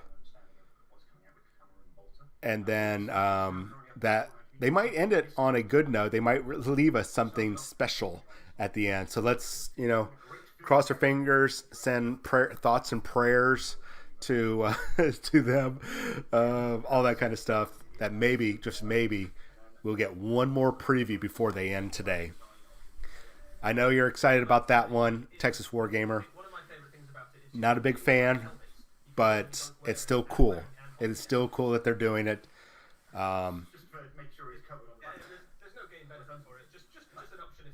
Well, Angus, it might be all that we're going to see today.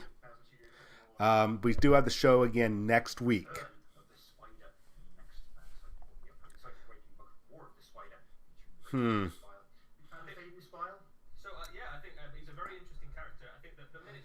I do like the fact that he's got his little minion yanking a gene seed out of that Primaris Marine. That's really awesome.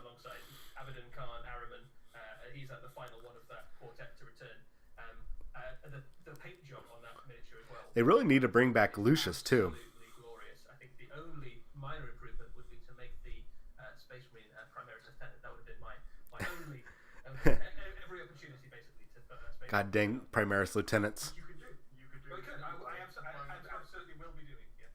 Very good. Yeah, I can imagine if you've got a Fallen Angels collection, then Fabius Bar might be the sort of person that offers his services to them to keep them in the running.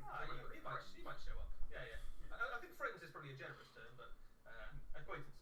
Then we had the wonderful Ben Johnson sharing us a shot of his wonderful monster. I'm agreeing with that. This is still a good one. If you guys intend to be playing Warcry or Age of Sigmar, Necromunda, or you just need some badass miniatures for some project, I'm pretty sure that this is a good set to get. This is probably my favorite of the Warcry next to the Untamed Beasts. I'm not a big fan of a lot of the other ones, but I could see a lot of uses for this. Conversion possibilities, different warbands. I could see it for pretty much all 40k miniature games, except for like Aeronautica or what's it called? Adeptus Titanicus or anything. I could see a lot of uses for this kit. And yeah, it sounds like this is going to be it for today. Ugh.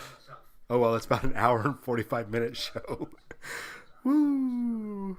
Man, I really appreciate you guys sticking with us on this one. This is awesome. Obviously, I'm a big fan of the kind of aesthetic of the original First Legion, that kind of lightly Arthurian sort of vibe, and that guy just kind of captures every single element. I agree, Texas Wargamer. I've been doing a lot of contrast painting lately. Yeah, I was hoping to see more of Engine War. We'll probably get that next week.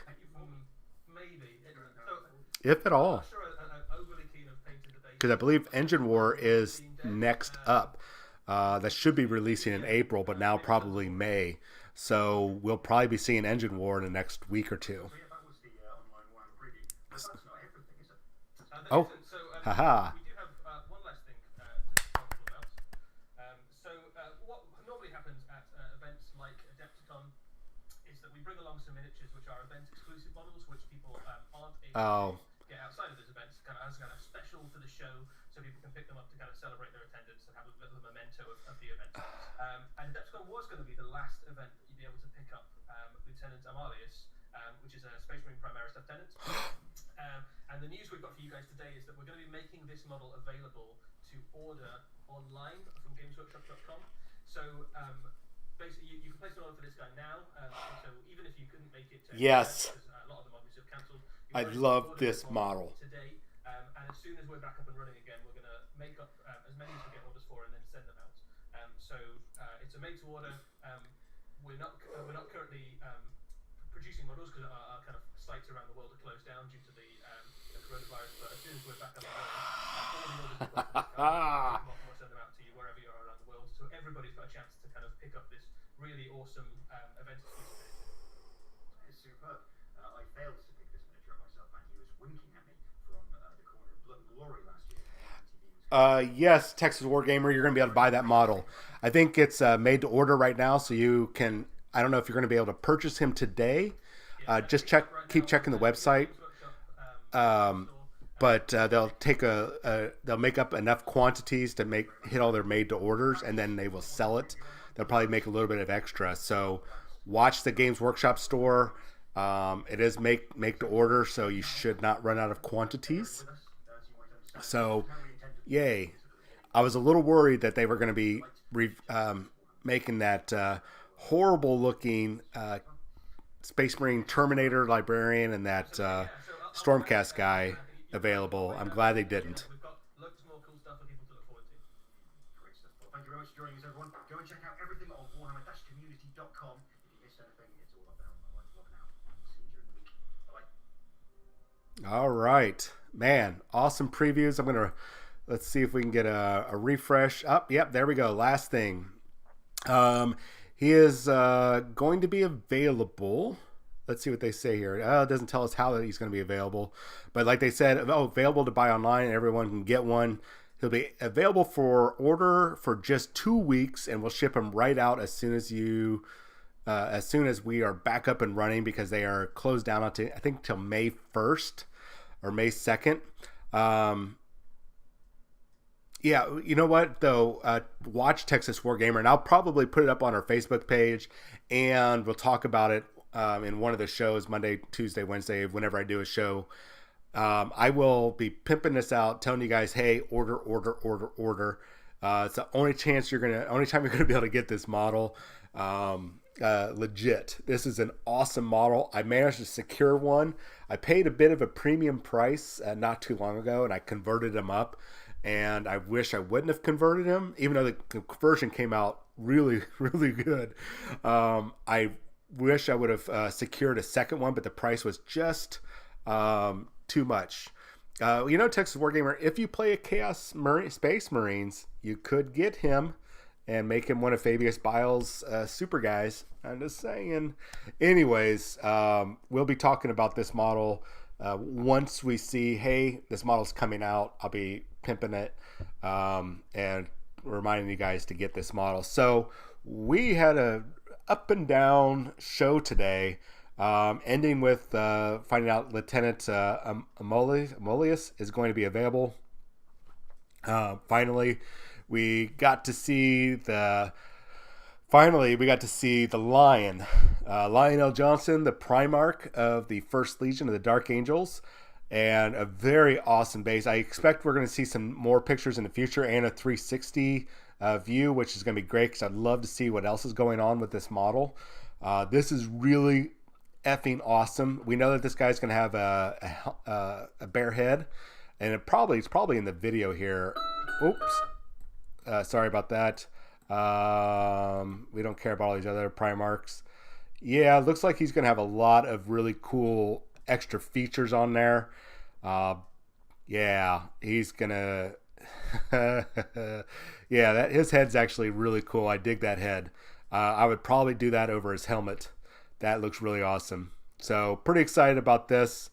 He definitely has a lot of bodies there. Oh, he does have a separate weapon, guys and gals. I'm glad I played that video. So you can have the big, I guess, eviscerator, or he'll probably have a special name for it, or a tyrannic greatsword. So that's really cool, or whatever they're going to call it, but that's pretty much the way I'm looking at it. And who knows what other little gadgets he's going to have. Yeah, oh yeah, he has the lion sword. Duh. Thank you, Texas Wargamer. So we actually get to see what the sword looks like unsheathed instead of on the back of Cypher. Yeah, That's awesome. That's even better. This has made that better. So really cool that's coming. I got a friend of mine that is a huge Dark Angels fan.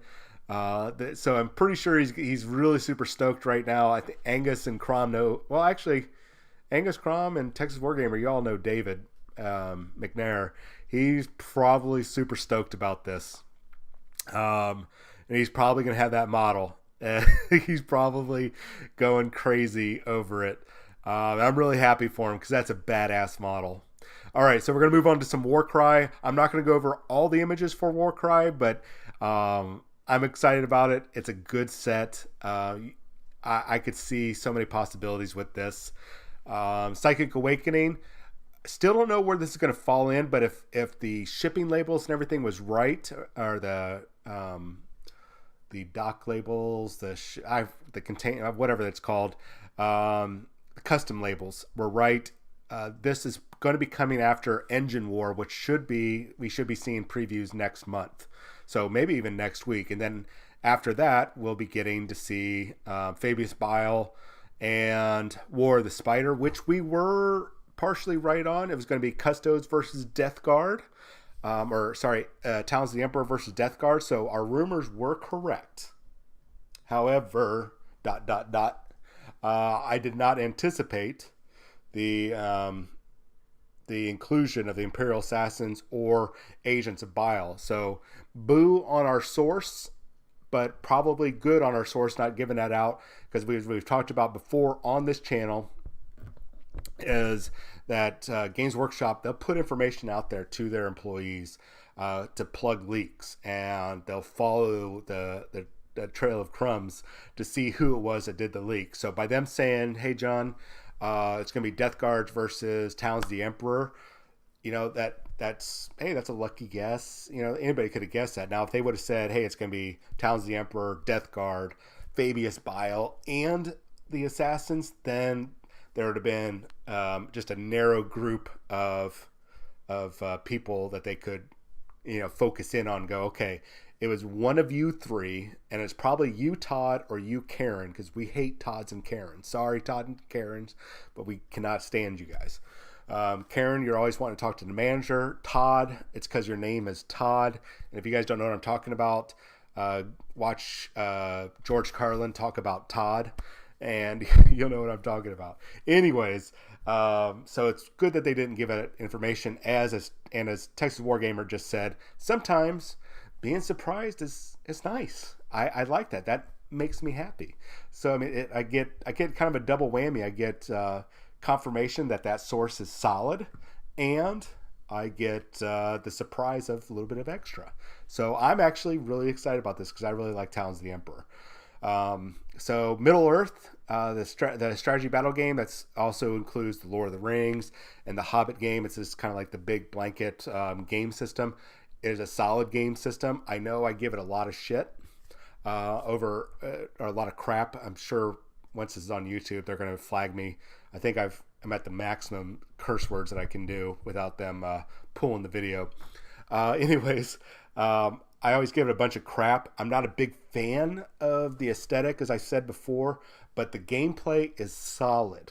So as much as I want to give them crap, and I often do a glaze over, I'm just not a big fan of the aesthetic, but gameplay is awesome. And if I was into more historical games, or literally historical games, this would be the game I would play. So if you guys are playing Saga, by the way, I've seen a lot of guys take the Rohan models and bring them over to Saga. So that's something to think about, because I think the scaling is right on the money, and you get some better sculpt than what I can't think of the name of the company that does Saga, but you get some better Warhawk. No, can't think of the name of it. Anyways, so cool, and this kit is going to be plastic. So I think that's a cool thing that they're doing. Grandpa Strange says, we never invite Todd and Karen on the party because they just suck. Plus the chips and dip they bring are stale and warm. That is true. Wrought by Vulcan, freaking beautiful sculpts. Yeah, I mean, I have to give it to them. They do make some great sculpts. I wish I could get into the game, but it's just something maybe about the scale the customization, or I think it might be I have a hard time with the disconnect of, an established lore line like Lord of the Rings and doing models. Now, if they were to turn around and do a Halo miniature game, I wouldn't be into it. The Alien versus Predator game, great models. I just can't get into it because it's I don't know, an established thing. I don't know what my hang up is with these games that are based off of movies or video games, or when I try to bring them out in. Now, like comic books, like the Batman miniatures game from Night Models, or Marvel Crisis Protocol from Atomic Mass Games, since they are pulling those from the comic books, not the movies or the TV shows, but they're pulling them from the comic books, I'm okay with that. But there's something about bringing it from the movies and the novels that just, I don't know.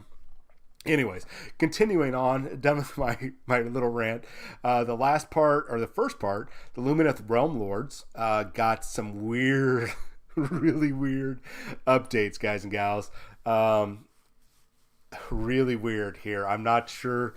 I'm all over the place on this. I'm not unhappy. I'm not pissed off or angry about the Lumineth Realm Lords reveals. I'm just confused on how I'm feeling. Aesthetically, they're awesome. It's a great, weird concept. I like the direction they're going with the big monsters, creatures. I think my disconnect with this is, well, like Angus said, cow. I feel now every time I drive by a farm and I see cows, I see cows out there, I'm gonna be like, oh, those are the Lumineth Night Lords, or I see a bull or something, I'm gonna be like, oh god, I'm gonna see those everywhere now. I think it's the bull concept, the holy cow. God dang it, Texas Wargamer, you guys are killing me.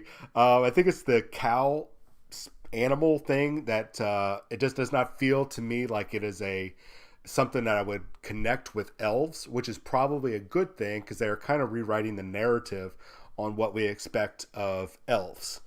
We don't normally see elves running around with big giant warhammers or having big old mountain avatars that look like giant minotaurs.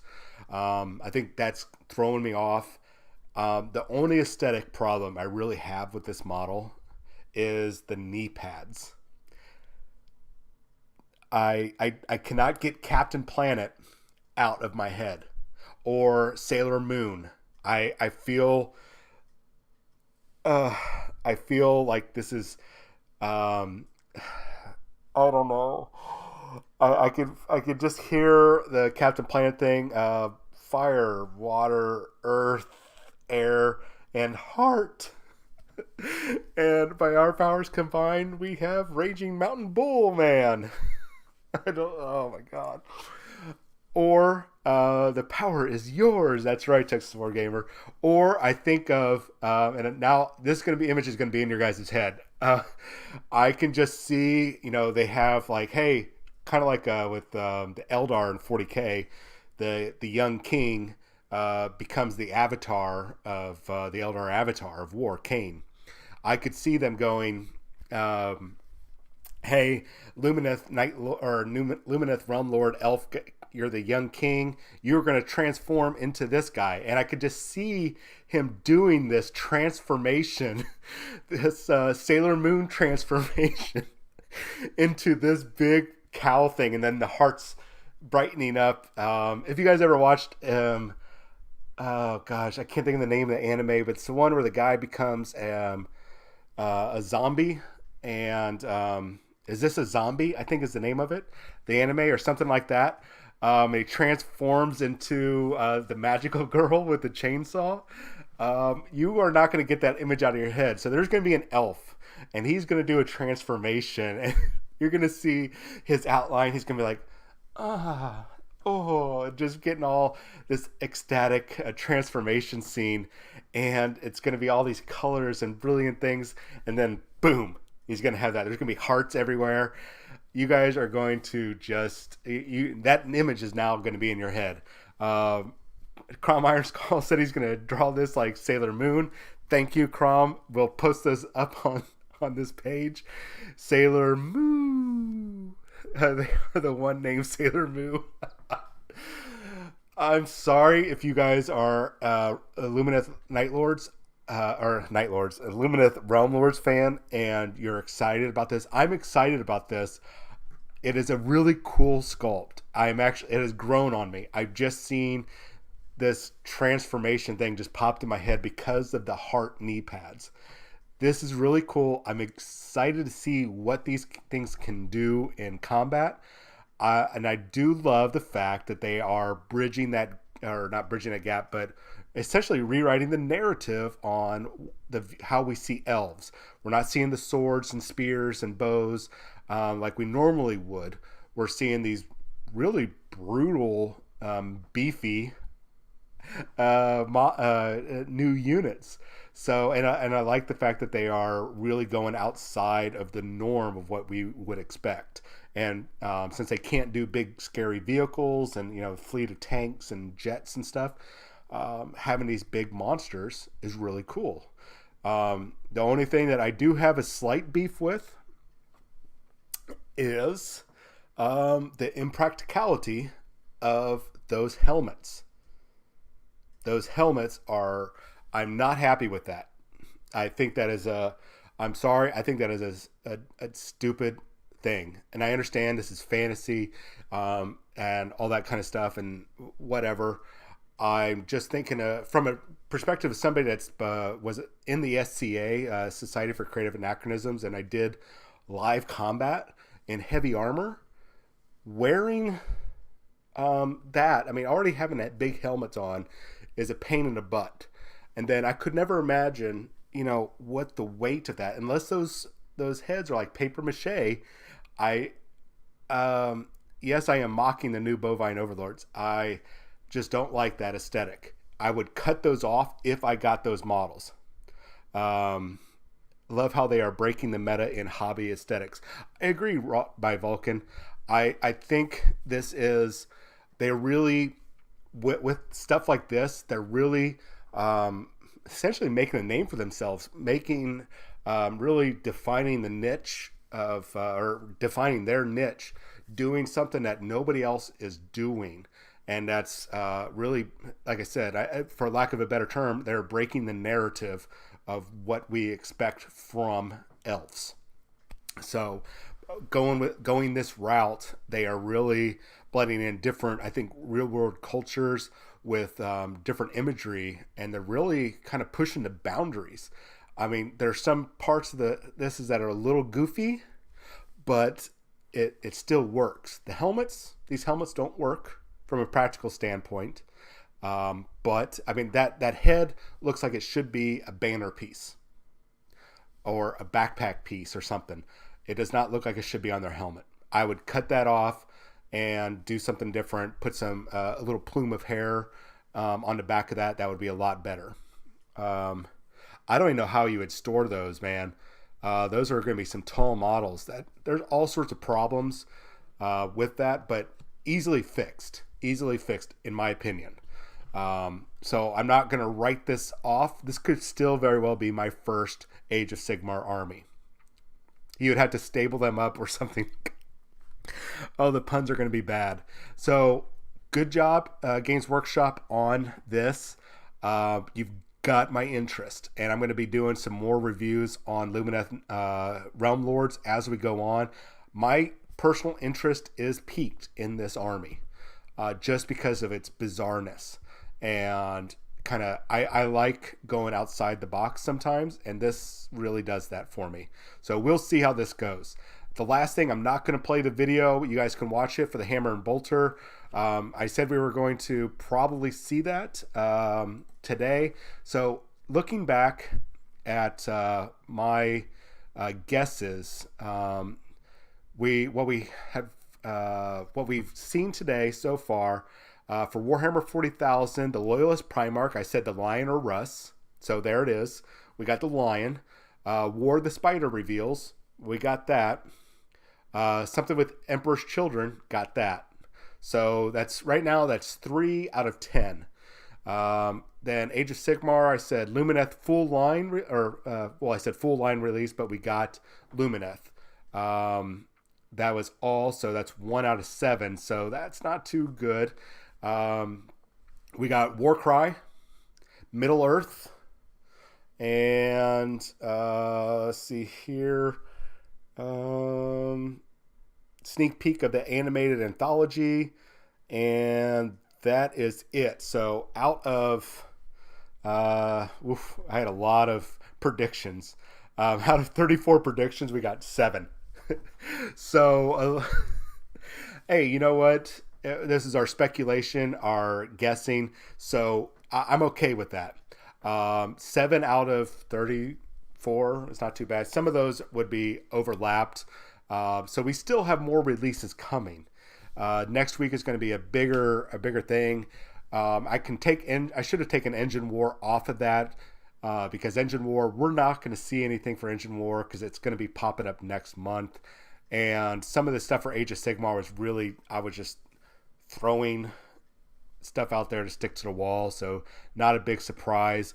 I don't know what direction they could really go. And I should have held off on the Necromunda releases so I can see some of my reveals from the other day, not making it today. So anyways, I've been on for 2 hours. I've had a lot of coffee, and you know what that means. I've got to make a special trip to the Golden Throne. So I hope you guys are somewhat excited. I think I am. I'm really a mixed bag right now about all these reveals. I think overall it was cool. I was kind of dreading the moment that they were going to be kind of weird. I feel like they were kind of going to give us this little bit of a taste. And they were going to give us some big stuff. They were going to give us some little stuff, just enough to wet our whistle. And then next week, April 4th, I don't know which direction April 4th is, but next week on April 4th, next Saturday, a week from today, we'll see even bigger releases. So I was hoping they weren't going to kind of tease us right now, but they did. So next week, we'll get more releases. However, you have to justify that percentage. Yeah.